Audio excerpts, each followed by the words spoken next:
Bismillahirrahmanirrahim. Allahumma salli ala Sayyidina Muhammad wa ala ali Muhammad.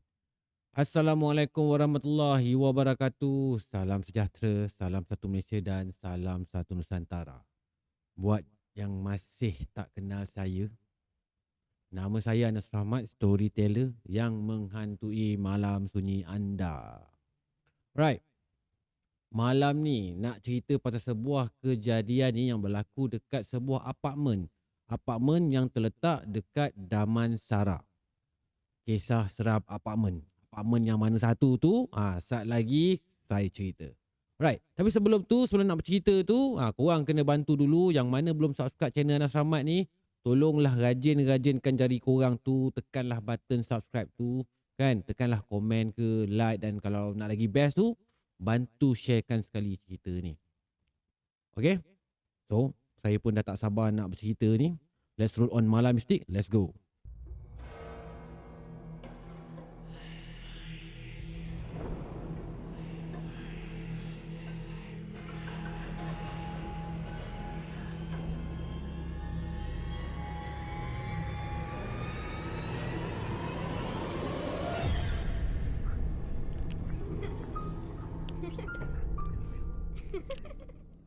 اللهم صل على سيدنا محمد وآله وصحبه وسلم.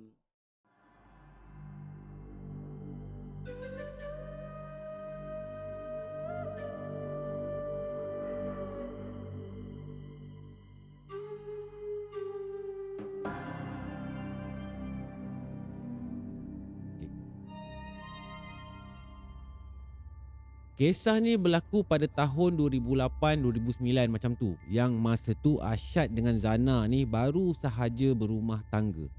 Asyad dengan Zana ni bukanlah orang Selangor ataupun Kuala Lumpur. Diorang ni orang Melaka. Cuma berhijrah ke Kuala Lumpur disebabkan si Asyad ni mencari rezeki dekat bumi Kuala Lumpur. Asyad ni dah lama pun berhijrah dekat Kuala Lumpur. Sejak umur dia 20 tahun lagi. Dah macam-macam tempat jugalah yang dia duduk dekat sekitar Kuala Lumpur ni masa dia bujang. Cuma bila dia nak kahwin dengan Zana tu, nak tak nak terpaksalah dia cari rumah ataupun sebuah apartmen yang sewanya murah-murah dekat area KL. Takkanlah dia laki bini nak duduk dekat rumah bujang kan? Tak boleh lah macam tu kan? So cari, dapatlah sebuah apartmen murah dekat Flora Damansara.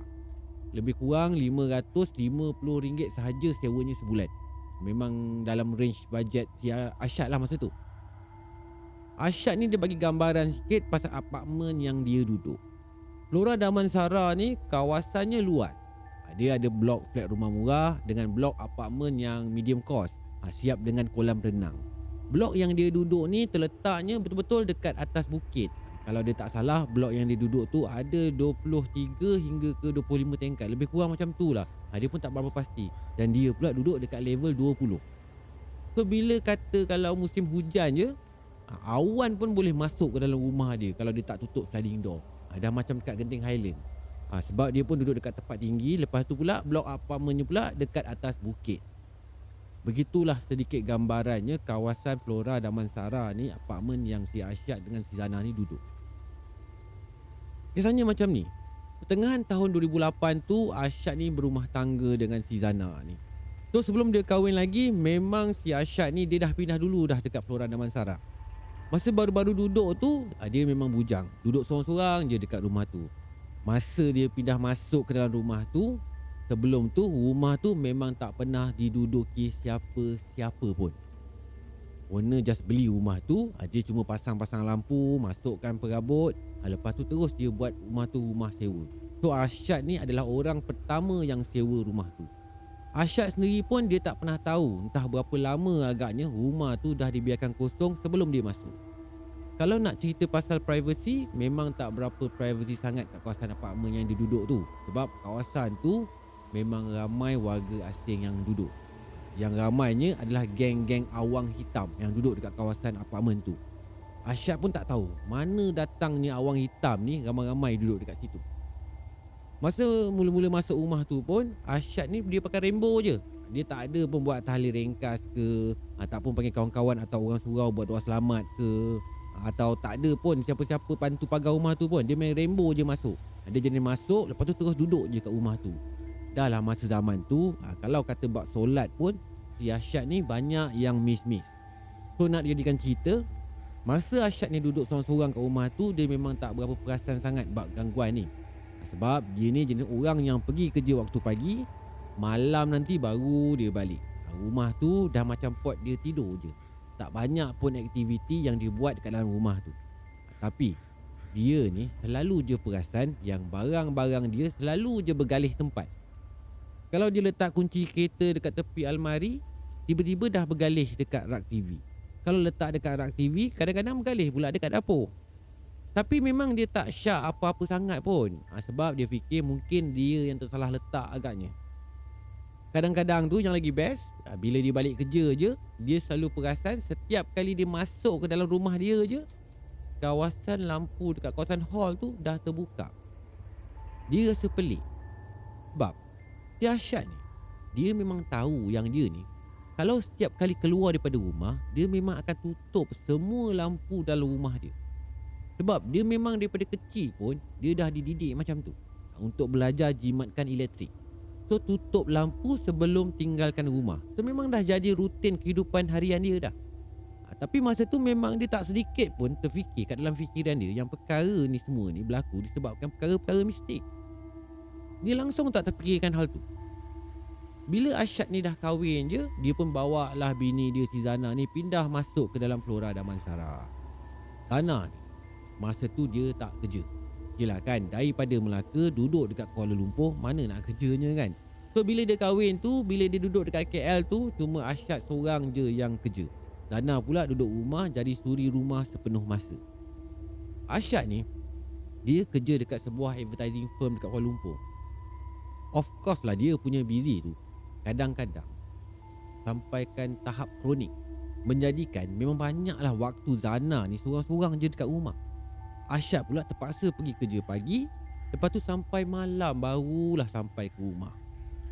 Masa Zana dekat rumah tu, sebulan pertama tu, tak ada apa-apa yang tak kena pun berlaku kat dalam rumah tu ataupun berlaku kat dia. Semuanya nampak normal, semuanya elok je. Cuma kes barang beralih tu tetap ada jugalah. Cuma perasan dengan tak perasan je. Bila masuk bulan kedua dia duduk dekat rumah tu, barulah perkara pelik dengan mistik mula berlaku. Benda awal-awal yang berlaku tu, bila tiba masa masuk waktu maghrib je, setiap kali habis dia azan, tiba-tiba pintu rumah dia ni akan diketuk. Ketukan tu konsisten, 3 kali ketuk je. Lepas tu senyap. Masa awal-awal tu, Zana ni dia buka juga pintu tu. Dia nak tahu jugalah kan siapa yang ketuk pintu. Dia ingatkan suami dia balik kerja.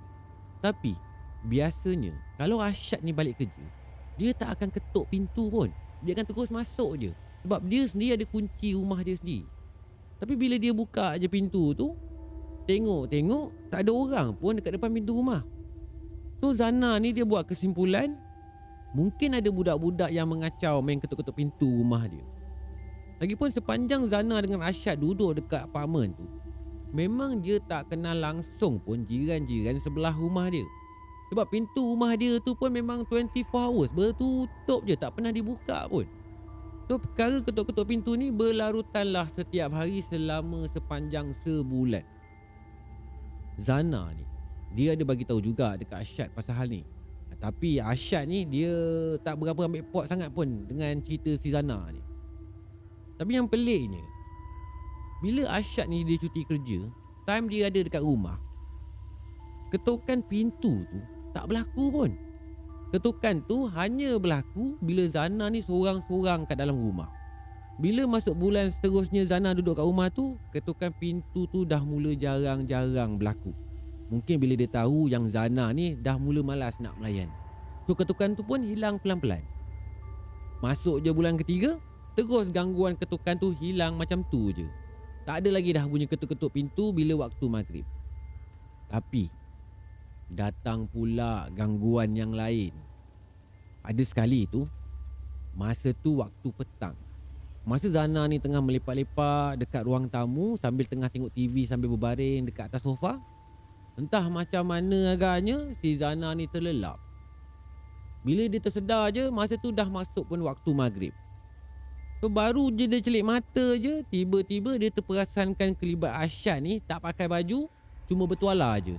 Berjalan daripada dapur terus masuk ke bilik. Tegak je dia jalan. Sikit pun dia tak toleh ke Zana ni. Lepas tu Zana ni pun tegur.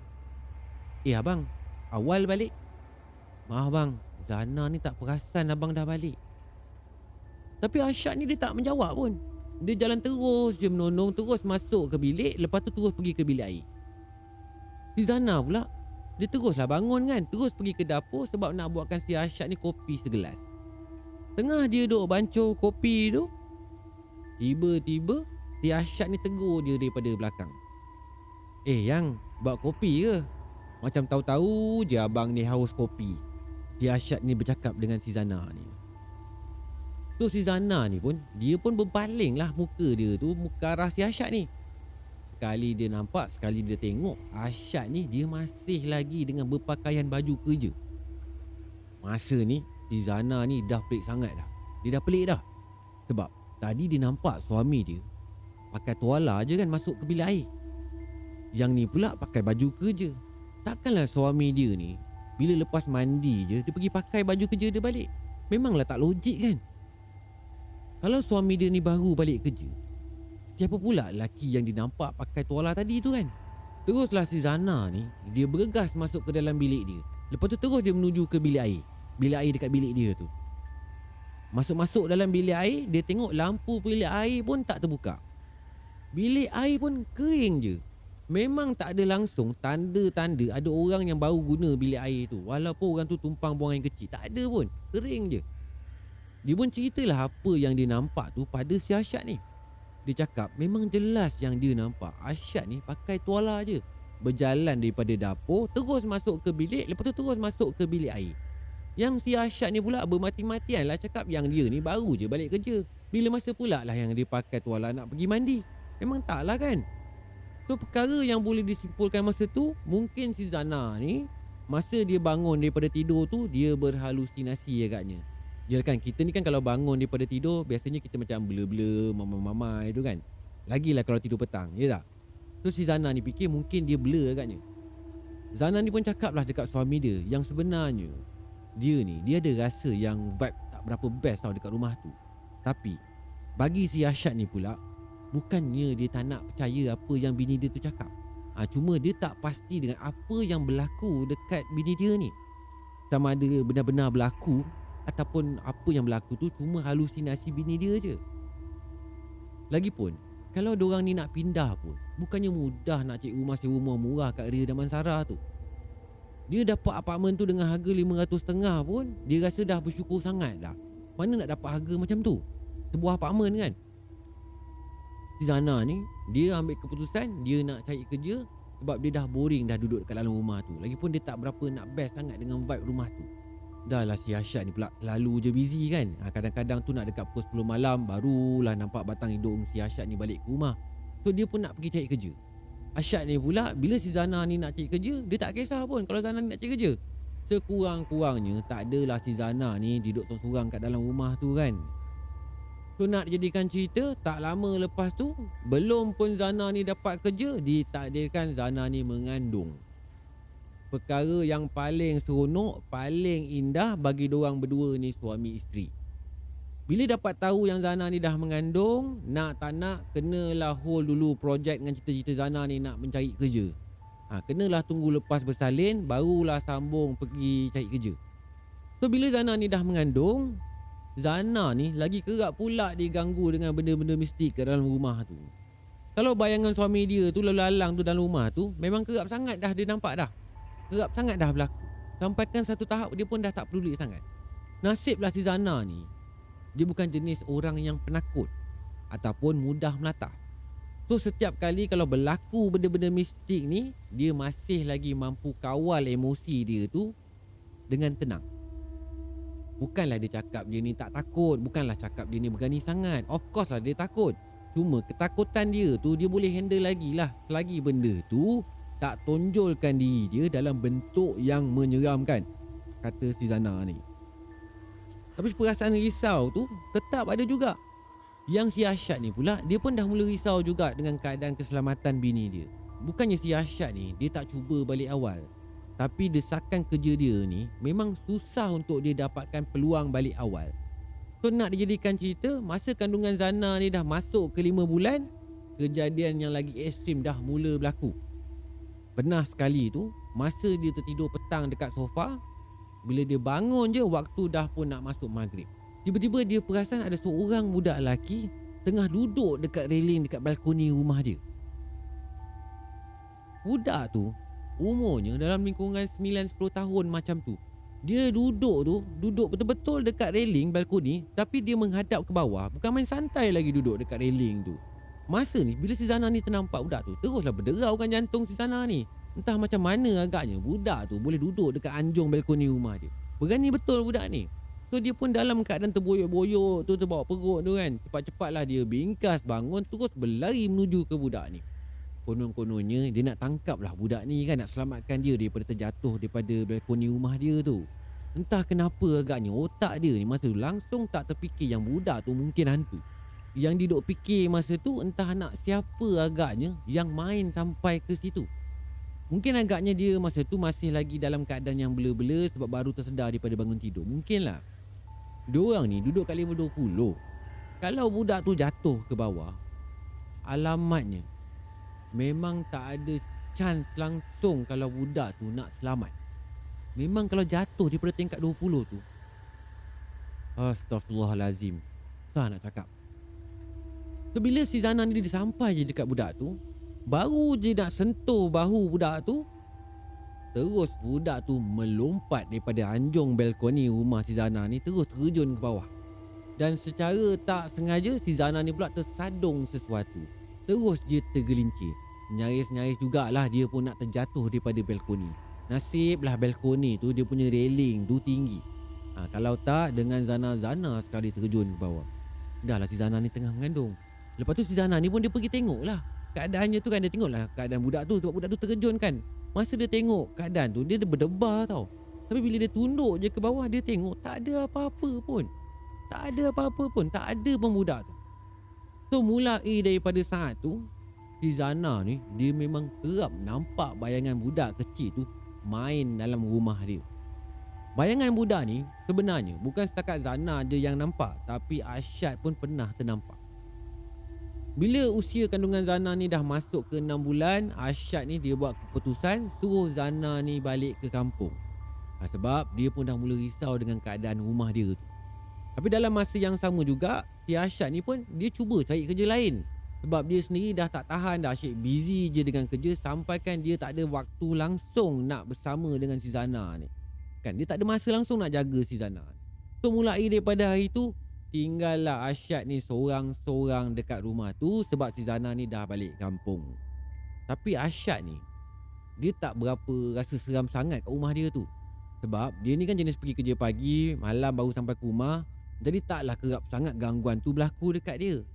Sebab bila si Arsyad ni sampai rumah, aktiviti dia cuma tidur je. So memang tak ada peluang lah benda tu nak ganggu dia. Cuma ada sekali tu, waktu tu dia dekat rumah sebab cuti hujung minggu. Masa dia tengah bergayut kat telefon dengan si Zana ni, tengah-tengah dia syok bersembang kan, tiba-tiba entah macam mana agaknya conversation diorang berdua ni boleh pula terseruput ataupun tercerita pasal budak ni. Serentak jugalah dengan tiba-tiba budak tu muncul di balik belakang sofa. Terlompat terus Arsyad masa ni. Mana taknya dengan tiba-tiba budak tu menjengah. Dia jengah daripada belakang sofa. Dia bukan setakat menjengah tau, dia menjengah tu lepas tu dia memanggil pula. Bang. Dia panggil Arsyad. So si Arsyad ni apa lagi lah kan, teruslah dia buka lampu rumah dia semua. Lepas tu terus dia masuk ke dalam bilik, tutup pintu, terus berselubung. So sejak daripada hari tu, Arsyad ni kalau boleh dia memang cuba elak duduk dalam rumah tu seorang-seorang. Kadang-kadang tu dia tumpang tidur je terus kat rumah bujang kawan dia. Dia tak berani nak balik rumah. Dia memang cari jalan, kalau boleh malas nak balik ke rumah. Lebih-lebih lagi kalau cuti hujung minggu, memang dia cari jalan untuk elak balik ke rumah. atau tidur kat dalam rumah tu. Dah ditakdirkan dan tertulis, akhirnya si Arsyad ni dia dapat kerja position yang sama dekat negeri Melaka. So ada peluang lah dia balik kampung. Dia notis kerja tu ngam-ngam seminggu sebelum daripada tarikh si Zana ni bersalin. So maksudnya ada peluang lah dia nak pindah daripada rumah tu, dan dalam masa yang sama ada peluang lah juga dia akan bersama dengan Zana sebelum Zana ni bersalin. So nak jadikan cerita, esoknya adalah hari terakhir Arsyad ni bertugas dekat tempat kerja dia tu. Dan sepatutnya kalau ikutkan you, lagi seminggu lah si Zana ni nak bersalin. So malam tu entah macam mana agaknya tiba-tiba hati dia ni macam tergerak nak balik ke Melaka esoknya selepas dia balik kerja. Maksudnya dia tak nak balik ke rumah, lepas habis kerja dia terus nak shoot balik Melaka. So malam tu dia pun kemas-kemas lah barang dia, terus masukkan barang dia ke dalam kereta. Masa dia tengah masukkan barang dia dalam kereta tu, tengah dia loading-loading tu, tiba-tiba datang dua orang mamat naik motor tiba-tiba menghampiri si Arsyad ni.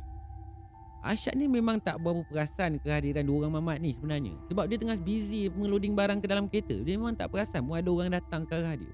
So bila mamat dua orang ni sampai je dekat Arsyad, terus dia ambil pisau, dia keluarkan pisau, terus dia hunus dekat si Arsyad ni.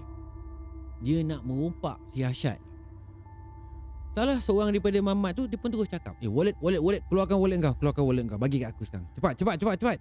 Dia minta Arsyad ni serahkan wallet dia. So si Arsyad ni pun, dia pun tak cakap banyak, terus je dia hulur wallet dia. Dia pun tak berani nak melawan.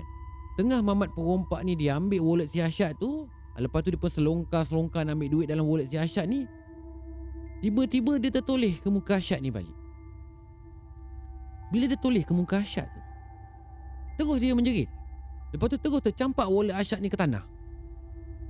Yang member dia yang rider motor tu, bila dah ternampakkan member dia ni menjerit, dia pun toleh lah muka si Arsyad ni. Dia pun nak tahu juga kenapa member dia ni menjerit kan. Sekali dia bila toleh je muka si Arsyad, dia pun jerit juga. Terus dia jerit, Woi, belah, hantu. Kelam kabut dua orang mamat ni cabut daripada situ. Tak sempat pun dia nak ambil apa-apa pun barang si Arsyad ni. Tak sempat pun, wallet pun dia campak je kat situ. Arsyad ni pula dia jadi bela lah dengan tak faham apa yang perompak ni masukkan. Perompak ni cakap ada hantu, tapi bila dia tengok kiri kanan ni keliling, tak ada apa-apa pun, nampak biasa je. Tak ada pun hantu. Lepas daripada tu si Arsyad ni perasan ada CCTV dekat situ. Arsyad ni fikir mungkin perompak ni terperasankan CCTV agaknya. Tu yang dia lari lintang pukang. So si Arsyad ni pun teruslah pergi ke pejabat security, dia nak pergi buat report. Sampai-sampai je dekat pejabat security, rupa-rupanya CCTV yang ada dekat situ memang tak function pun, tak berfungsi pun. Dia umpama macam display je kat situ. Security tu bertanya dengan si Arsyad ni, sama dia si Arsyad ni perasan ke tidak muka perompak tu. Tapi si Arsyad ni memang tak nampak pun muka perompak ni. Sebab dua-dua orang perompak ni pun dia pakai helmet full visor yang gelap. So memang tak nampak lah bentuk mukanya macam mana. Tapi yang Arsyad ni boleh agak, mungkin yang perompak dua orang ni mungkin budak Melayu. Sebab daripada suara dia, daripada logat suara tu memang suara budak Melayu. So Arsyad ni pun lepas settle tu, lepas buat report tu, dia pun teruslah balik ke apartmen dia malam tu. Malam tu Arsyad ni dia tak tidur pun dekat dalam bilik. Dia nak tidur dekat hall sambil tengok TV, memandangkan mungkin hari tu adalah hari terakhir yang dia akan bermalam dekat apartmen tu sebelum dia akan pindah ke Melaka. Masa dia nak tidur tu, dia sengaja buka sliding door rumah dia besar-besar luas-luas, biar angin luar masuk. Lepas tu dia pun layanlah baring dekat hall sambil menghadap televisyen tu. Tak lama lepas tu, entah macam mana agaknya, dia pun terlelap. Tiba-tiba dia dikejutkan dengan satu suara. Suara budak. So bila si Arsyad ni dia buka je mata, betul-betul mata dia ni menghadap ke arah balkoni depan rumah dia tu, yang dia langsung tak tutup pun sliding door masa tu. So direct terus lah dia boleh nampak, mata dia ni boleh nampak ke arah depan balkoni tu. Dalam keadaan dia tengah bela-bela, tengah mamai-mamai tu kan, mata dia ni ternampak ada seorang budak lelaki. Budak yang sama bila dia nampak tu, duduk dekat railing balkoni tu, dekat anjung balkoni rumah si Arsyad. Budak tu dia bukan setakat duduk je kat situ tau, dia panggil-panggil nama si Arsyad ni. Lepas tu budak tu bercakap dengan dia, Bang, Bangun bang, bangun. Bini kau nak beranak tu bang. Bangun bang, bangun. Budak tu cakap macam tu dengan si Arsyad ni. Lepas dia cakap macam tu, terus budak tu hilang. Hilang macam di bawah angin. Berdesuk. Hilang macam tu. Arsyad pula masa tu, dia masih lagi dalam keadaan bela-bela masa tu. Seolah-olah dia rasa macam apa yang dia nampak tu macam mimpi. Tapi macam nyata, macam mimpi, macam nyata. Dia macam tak tahu tau apa yang dia nampak tu. So dia pun bergegaslah bangun. Dia tengok masa tu jam dah dekat pukul 6.30 pagi. So dia pun teruslah ambil wuduk, terus sembahyang subuh dulu. Lepas habis dia sembahyang, tiba-tiba telefon dia berdering. Tengok-tengok mak mentua dia yang call. Terus dia jadi berdebar. Berdebar jantung si Arsyad masa ni. Sebab dia dah boleh macam agak tau, mungkin bini dia nak bersalin. Takkanlah mak mentua dia nak call dia subuh-subuh hari kan. So dia pun angkat phone cepat-cepat. Tak sempat pun dia nak bagi salam, mak mentua dia terus cakap, Arsyad, bini kau ni nak bersalin Arsyad. Cepat balik. Betul jangkaan dia. So Arsyad ni pun apa lagi, tak ada fikir-fikir lagi dah. Terus cepat-cepat dia bersiap. Mandi pun ala-ala kambing, setakat 2-3 kali siram je. Lepas tu terus siap-siap, terus bertolak balik ke Melaka. Time tu juga mujurlah malam sebelumnya tu pun dia dah siapkan barang-barang loading dalam kereta. So pagi tu taklah busy sangat nak siapkan barang, baru nak siapkan barang kan. So memang betul lah kata hati dia, ada sesuatu yang nak berlaku esoknya. Dan dalam masa yang sama, betul jugalah kata budak ni yang bini dia nak bersalin. Alhamdulillah sempatlah si Arsyad ni sampai ke Melaka untuk sambut anak pertamanya, anak perempuan. So sejak daripada hari tu, itulah kali terakhir dia bermalam dekat apartmen tu. Si Arsyad ni dia ada balik juga ke apartmen tu selepas tu. Itu pun untuk ambil barang-barang untuk kemas berpindah. Tapi dia tak tidur pun dekat apartmen tu. Si Arsyad ni, dia sebenarnya pun dia tak pasti makhluk apa yang ada kat dalam rumah dia tu. Sama ada niatnya baik ataupun jahat makhluk tu, yang itu pun Arsyad tak pasti. Yang pasti si Arsyad ni dia tetap bersyukur. Walaupun benda tu wujud dalam rumah dia, dalam apartmen tu, tapi tak ada apa-apa benda buruk pun yang berlaku pada dia ataupun isteri dia, walaupun isteri dia tu tengah mengandung. Apartmen Flora Damansara. Ada orang Damansara ke kat dalam channel Nanas Rahmat ni? Kalau ada tu, cubalah komen sikit kat bawah ni. Story lah sikit pasal kawasan tempat ni. Saya sendiri nak tahu juga. Tapi kan sebenarnya kan, saya sendiri pun ada juga Google nama tempat ni. Bila Google tu kan, bila tulis nama Flora Damansara tu, sebenarnya banyak juga kes yang bukan berlaku kat sini kan. Termasuk kes bunuh diri kan. Lain macam juga Flora Damansara ni. Kadang-kadang ni kita ni memang tak boleh nak elak untuk perkara-perkara macam ni boleh berlaku. Tapi kita ni boleh cuba untuk mencegah. Salah satu cara yang terbaik untuk mencegah tu adalah mengimarahkan rumah tu dengan alunan Al-Quran. Ataupun rajin-rajinkan semayang ke, ataupun rajin-rajinkan buat amal ibadat dalam rumah kita. InsyaAllah kita akan sentiasa dilindungi bila kita selalu ingat pada Allah Subhanahu Wa Taala. Allah Subhanahu Wa Taala ni akan sentiasa lindungkan kita bila kita selalu ingat pada dia, InsyaAllah. So, itu je pesanan ringkas daripada saya. Alright, simple je. Okay, sebelum saya nak tamatkan malam mistik kali ni, saya nak ucapkan selamat tahun baru buat korang semua. Semoga azam korang tahun lepas tu, yang terlepas-lepas tu, dapat dibawa ke tahun ni dan tercapai. Kalau yang daripada lepas tak tercapai lah, kalau ada azam baru, saya doakan semoga insyaAllah tercapailah azam tu. Kalau azam tu azam yang baik. Alright, so hingga kita jumpa lagi di next malam mistik. Korang jaga diri korang baik-baik. Assalamualaikum warahmatullahi wabarakatuh. Salam sejahtera, salam satu Malaysia dan salam satu Nusantara. Goodbye.